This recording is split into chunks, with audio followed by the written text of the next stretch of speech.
explain you this is simple RAG architecture, the very basic simple RAG. Core architecture will remain the same whether we do this is sharing, right, and recording. Yeah, sharing. Yeah. Okay, so the core architecture will remain the same, but we will see advancement as we go further. Now, prompt engineering, I was trying to tell you that this is a method to give a better context to LLM, right? It helps you to give a better context to the LLM. Okay, this is a very simple templates. 2-3 templates are there which we normally use. Okay, I will show you. All it does it helps the model to have a better context around what prompt you are going to give. Okay, I will show you in the example, and I think we'll be done with prompt engineering. There's nothing much to very lengthy talk around here there. All right, so let's jump on to example. So what I'll do, I have a very complex IEEE paper with me. Okay, right.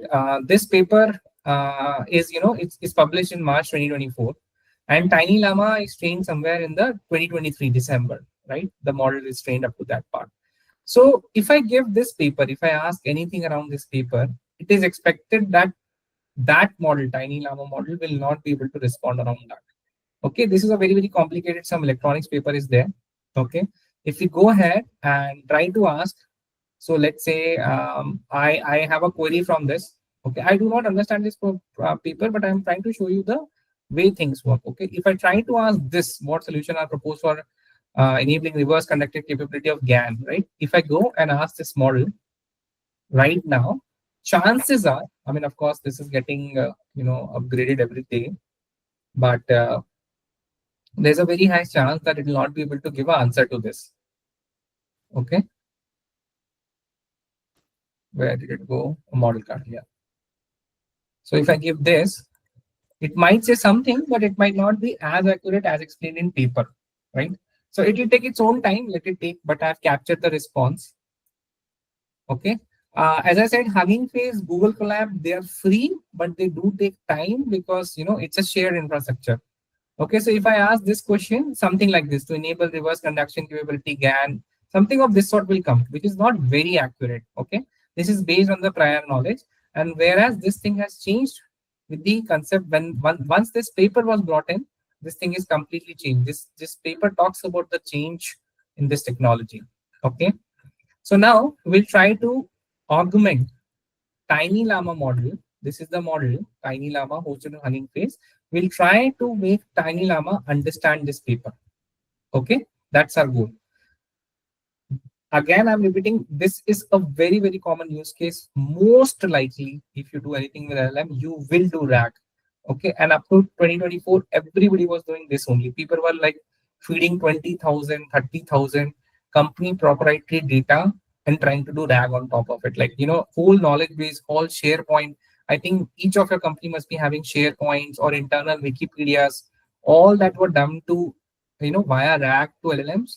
And then people have created knowledge bots around that, right? That was one of the very, very common use case being done across the company. Okay, so now what does it take? Now, again, it is a little bit technical. Okay, we do not have to worry too much about coding, but I just want to show you how simple it is, and you can also do it if you want to. Here, we will have to introduce one orchestrator, right? There are various orchestrators which help you to connect to model easily. Just understand these are like libraries, right? If you've done programming in Java, Python, right? These are the libraries which makes the interaction with models very simple.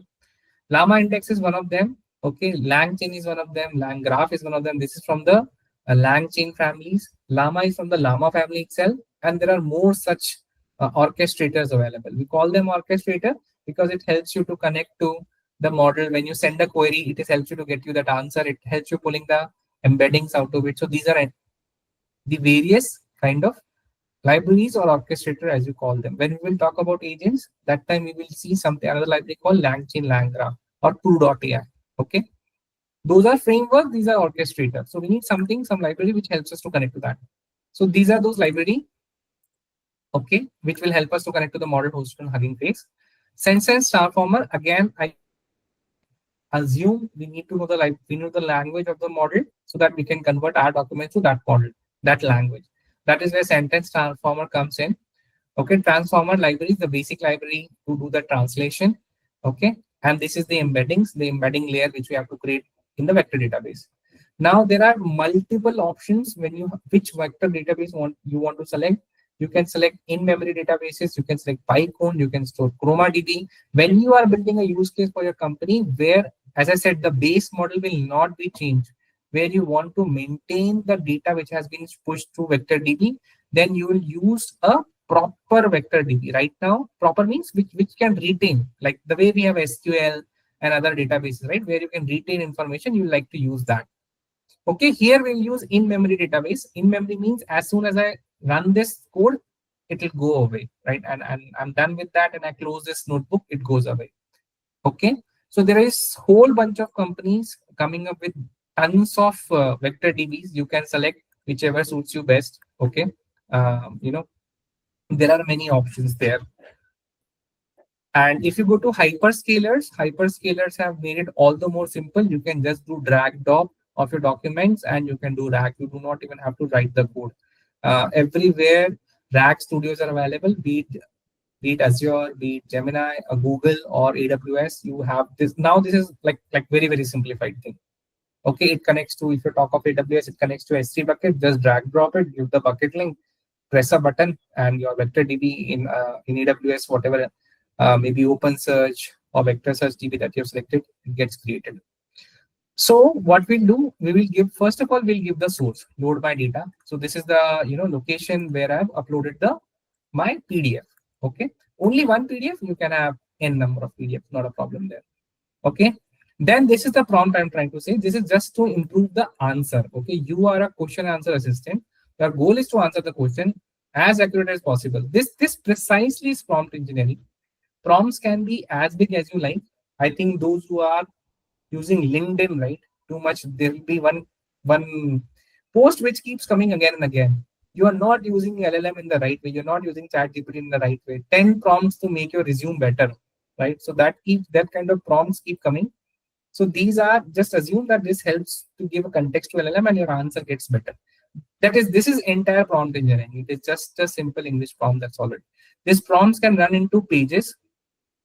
Okay, these are very very important. Prompts help you define not just the way you want to give the context, you can even give the output format. Like you can say and generate the output in JSON format.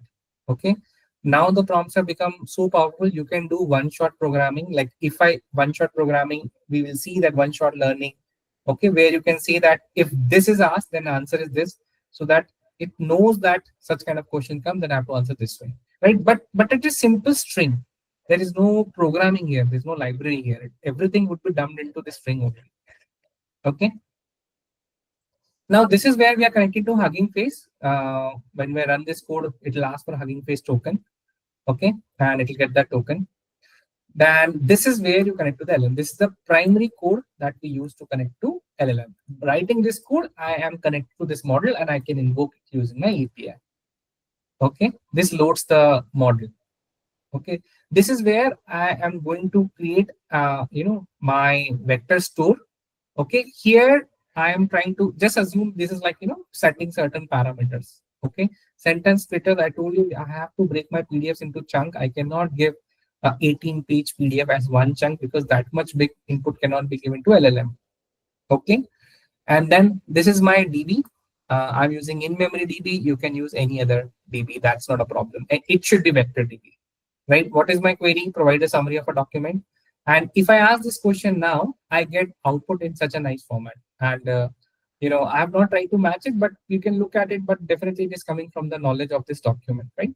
So that is how we have made, I have already done this and generated the output because it takes a while to get an output. But that is how we have made Tiny Llama aware of a paper or aware of a knowledge which it was not aware at all. Okay, as long as this Google Notebook is up and running, this vector store will be there. You can ask as many questions as you like. As soon as you close it, the vector store will go away. So in your case, in your companies, you will use a vector store which can be maintained. PyCon and ChromaDBs are much more popular, and hyperscalers have their own vector DBs. Okay, so this is what we call as simple RAG. Very, very popular. I'm again repeating, I can bet if you were ever doing, prior to this agentic AI, if you're doing anything with LLM, it will be RAG. Okay, we have a lot to cover. Any questions so far? Gaurav, I have one question. So let's say if the company updated the document and that document is already parsed and then it is kept in the vector DB, right? How do we, when the new document comes, how do we actually remove the old one and then keep only the new one, or will that become a redundant information? How is that going to be generally handling? Yeah. There are two strategies. Okay, what you can do is you don't have to remove. If you do the new one, now old chunks will be updated automatically because it will have the context. Suppose it was like, how do you restart a server and 2 steps have changed? Okay, there were 10 steps, 2 steps have changed. So it updates the same chunk. It finds that chunk and it updates it, right?